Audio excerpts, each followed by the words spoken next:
Hi everyone and welcome to another real-time Copic coloring tutorial. Today I am going to do some creative color placement. So I've taken a stamp, I have stamped it very lightly, and then I totally redo the silhouette. So I've been playing around with this character. She calls Patricia. She's from the August release from Stamp Anniething. And when I've been playing around with her, I've been doing that with my color pencils. I've been sitting in my couch kind of coloring, and I stamped her up on some Nina Desert Storm in some really light ink. And the silhouette that I saw, because I hardly saw her at all, was the Frankenstein's bride. And I decided that I wanted to do the Frankenstein's bride out of her. So I'm stamping it up in a very light ink. This is Insulation Pink. It's a hybrid ink by My Favorite Things. It is actually Copic safe, and also it is very light, and light inks are usually, you don't really have to worry about if they're Copic safe or not. However, in this case, what I like about it being Copic safe is that it won't run, so it will keep its color where it is. I'm starting with her eyes. I'm going in with B60 and B63, and this is just to give her a little bit of shading for the eyeball. It makes it look like the eyeball is a little bit round, has a little bit of dimension. Then I'm going to fix her eyes, or do her eyes. I'm using E49 for the pupil, so I'm not going in with that bright, the black, stark black. Instead, I'm just using E49. And then I'm going in with E47 for the outer rim and adding a little bit of texture. So if you look at your eye in the mirror, you will see that your eye will have the pupil, and then it will be a little bit darker around the pupil. It will also be a little bit darker around the rim of your iris, and then you will also have these kind of texture in your eye in different shapes and form, but some people have these like more stripy ones. Now I'm going in with the E43 and kind of blending that E47 down, because it got very strong and the lines weren't as fine as I wanted them to be. And to finalize my eyes, I'm going in with a gel pen, just giving her a little bit of shine, and that also takes away from that texture just a little bit. I usually personally leave all the white gel pens and pencils and everything to the end of any creation, because you shouldn't go over neither of them with your Copics.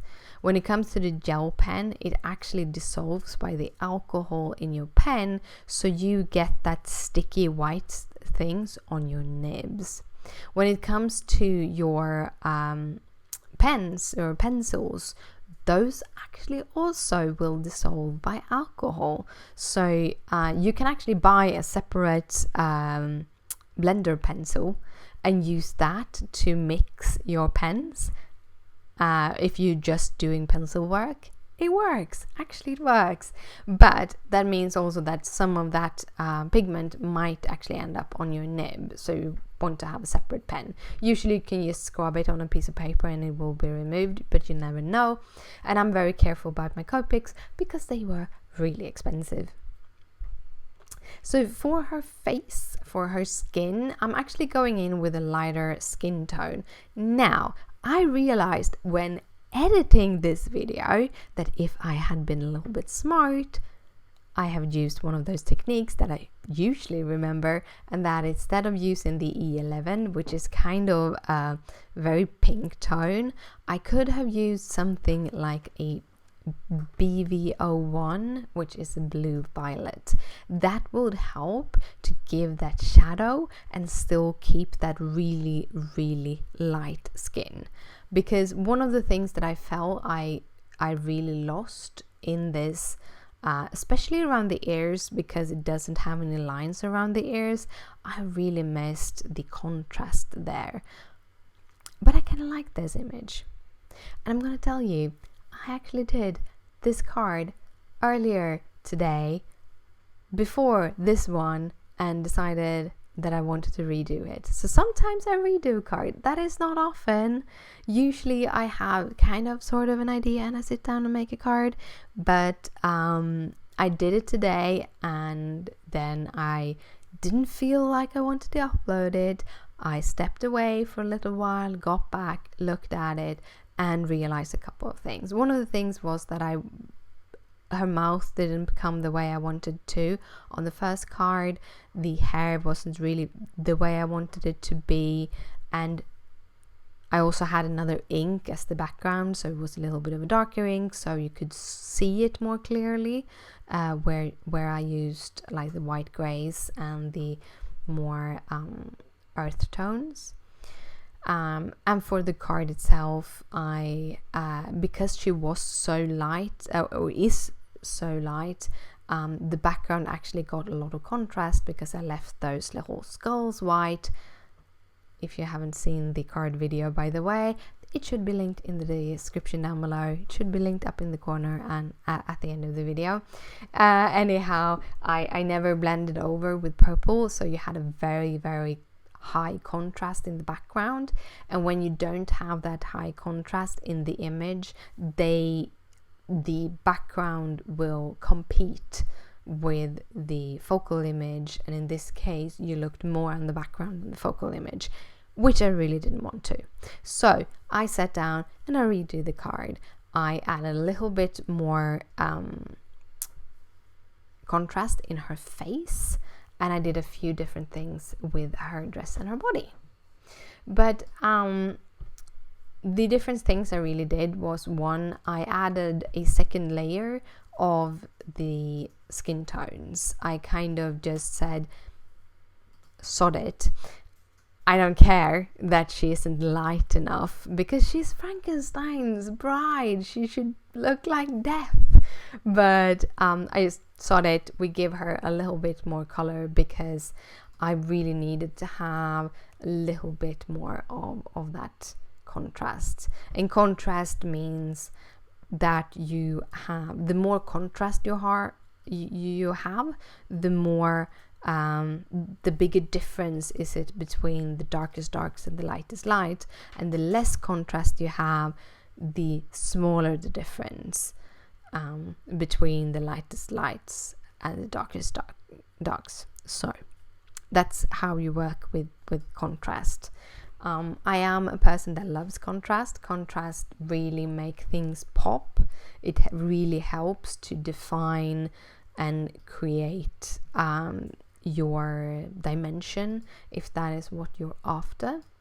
While if you're more after kind of a Disney-esque kind of cartoon, then you actually are not looking for contrast. You are looking for flat colors with just slight shadow.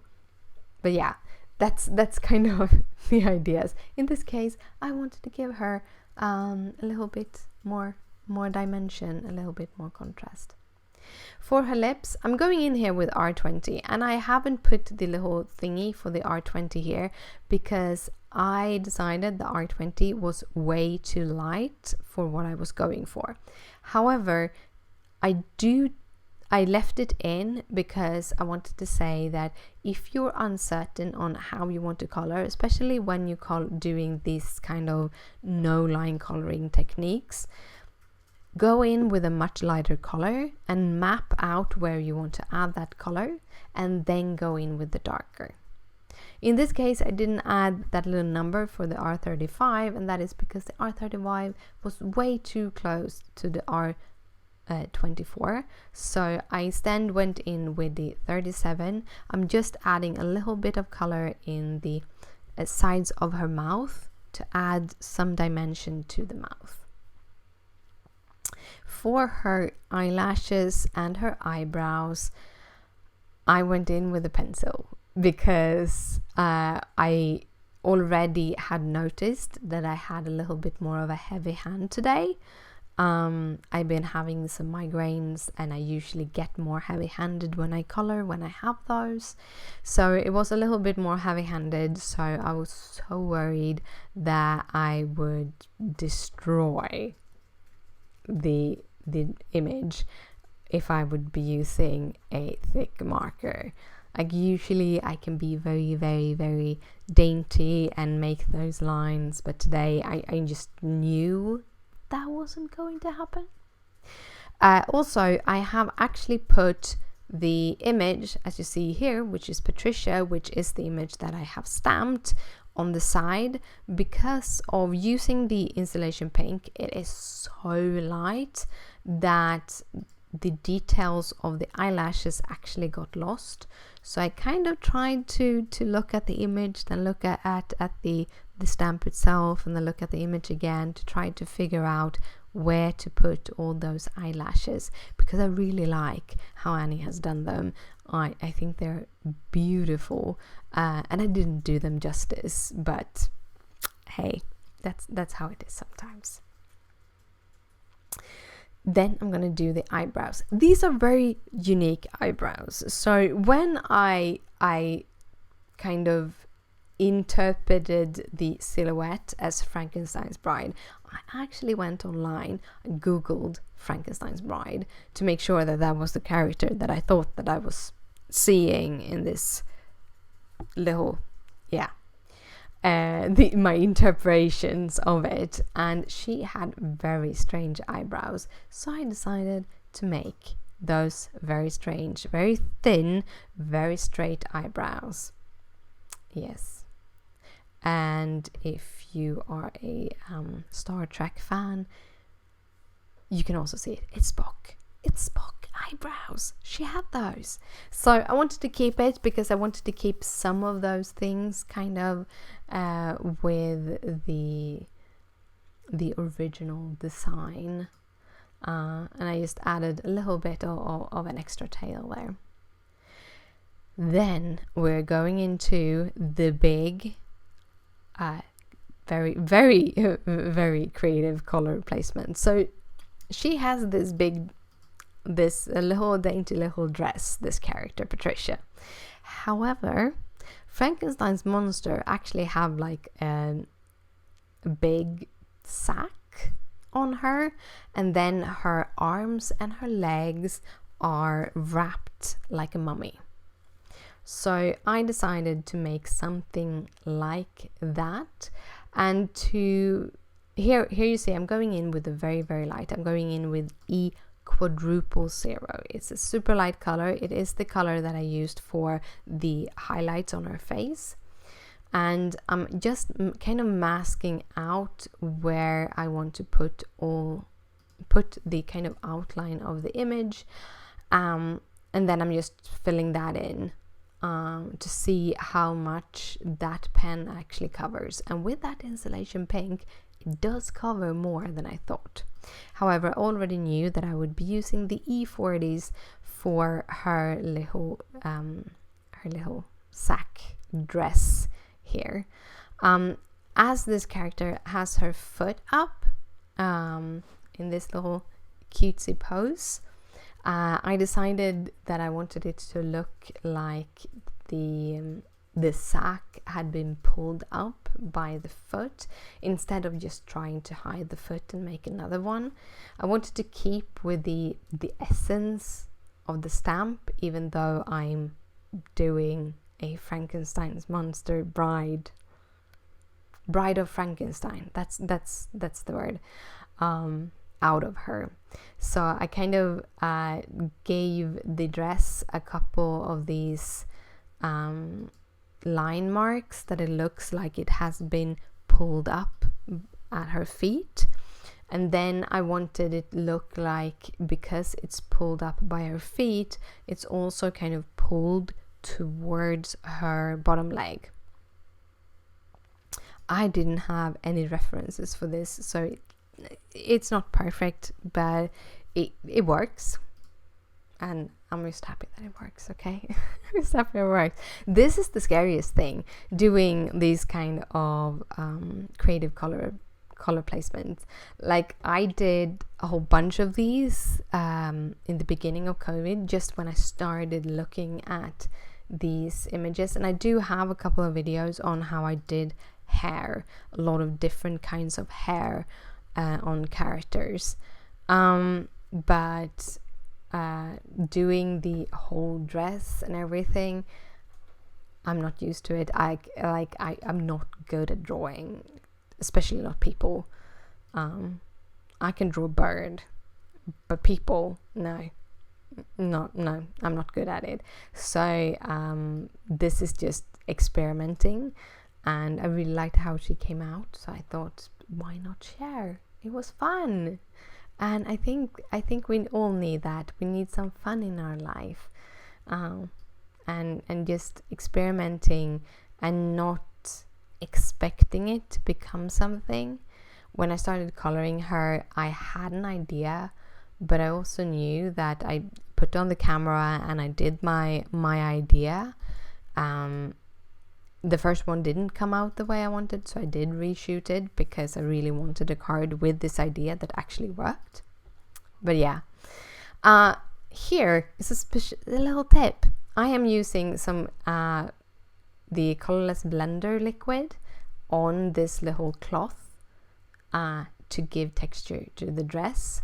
This kind of removes a little bit of the not so good colored dress, and it also adds the texture. Really like the texture that this gives. This is kind of just a little, I think I actually bought it at Michael's when I was in the US. So it's just a strip of jute, and you can get them at Christmas.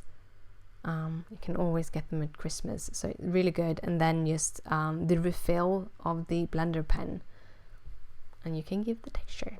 But yeah, but I had a lot of fun doing this, actually, a lot of fun. So here I am going in and I'm doing the lines for her bandage, and I'm starting again with a very light color. This is even one color lighter than I finished with, I think, but kind of just doing the lines.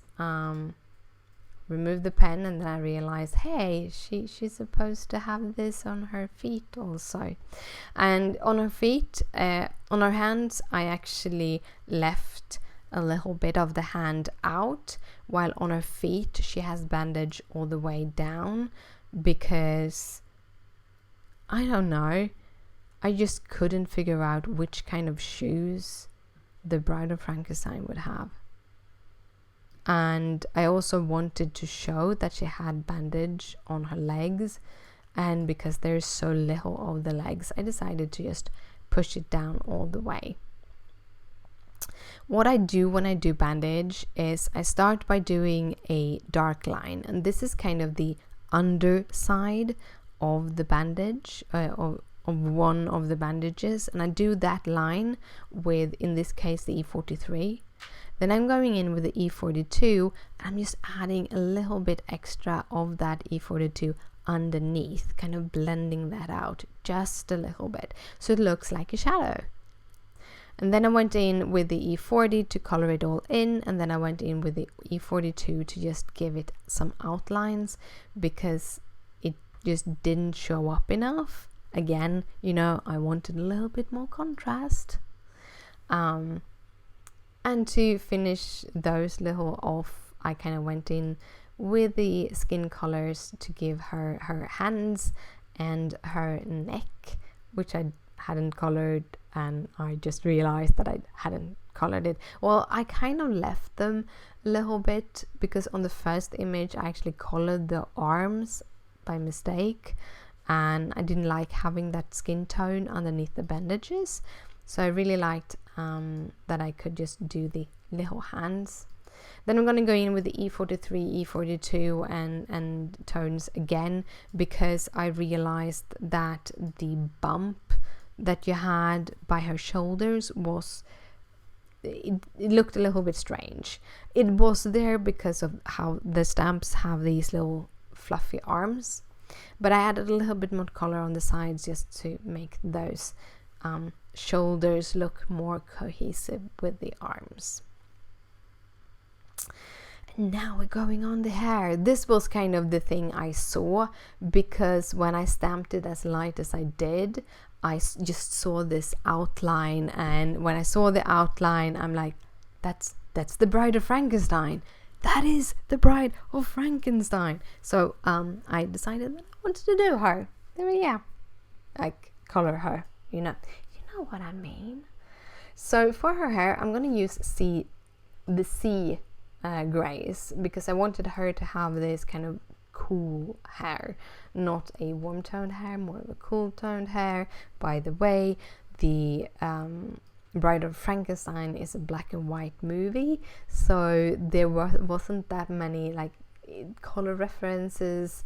All the color references I could find was other people who had kind of looked at those images and guessed a little bit about like the color scheme. However, I did find the movie poster, which was colored, and she had bright red lips, so I wanted to give her bright red lips, and that is why she has that. For the hair, the Bride of Frankenstein has these white, really wide white strips that goes in her temples, that's the word, up by her temples. Would probably be a little bit further down on this character, but I didn't want to have that middle dark part be too big. I felt like this would show off my idea a little bit better. So I started by using the C2 and kind of figure out how I wanted to add her.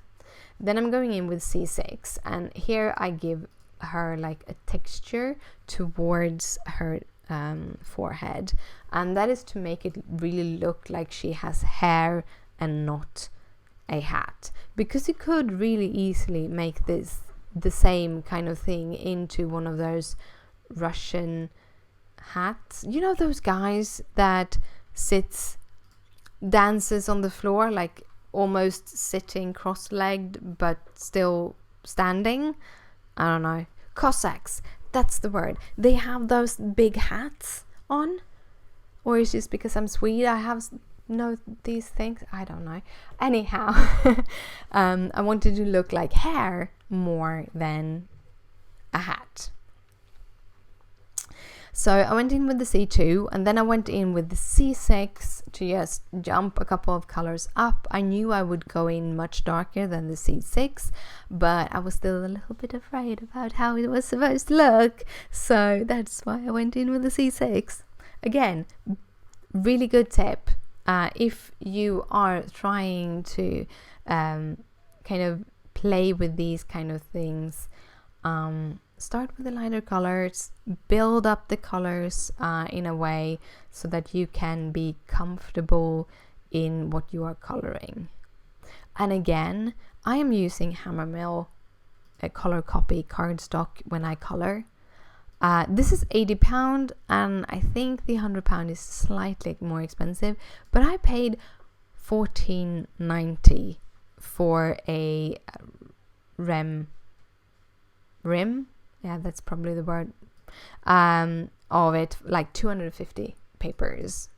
I did this in the US, just by the way. I was in the US, I got it prime delivered to the hotel, because trying to get that delivered to Sweden, that's another like $50, and no. But so it's not expensive paper, it's actually pretty affordable paper. So you can actually buy a whole rim, and then you can just play around with all your coloring, and it doesn't matter if you throw some of them into the garbage, it's okay. The best way to learn how to color is to actually color, to look at images and try to make images just like that. And don't think that you will have it in your brain when you start. Everyone uses references. All the great artists use references, so use references either of real persons or of other people who have colored the stamps. It's a really, really good way to learn how to color. That was how I started. So for the rest of the hair, I used C10 for the darkest black. On my original image, the first image that I'm talking about, which you will never see, I actually used special black. It went a little bit too black. So I thought C10 is actually pretty good because it makes it a little bit softer. Then I went in with C8 and C6, kind of blending towards this light middle. And then I went in with the C00 and now the C0 to just add a little bit of gray, because having it stark white wouldn't have that much dimension. Then I'm going in with C2 and C0, realized that the kind of jump between the C6, which is on the edges of the white, and the C2 was a little bit too much, so I went in and added a little bit, just slightly bit in the middle of that C6 and the C2 with the C4 to have a better transfer between those colors, but still have a pretty white middle. And then I went in with the C2 and blended that out just a slight. I wasn't going after a good blend, because keeping it looking like it's a little bit stripy, it actually looks like you have hair going from her head towards the end of it, just straight up. The original Bride of Frankenstein actually had a little bit more curly hair. However, I went in with a little bit more straighter, with a little bit of curl, as you can see on by her forehead and on the sides. And to make this look a little bit wider, I actually went in with a white gel pen and just made a couple of lines in there, just to brighten up the middle the slightest. And I also went in with the 0 marker, the colorless blender, just in the middle to bring out a little bit more of the whiteness of the paper.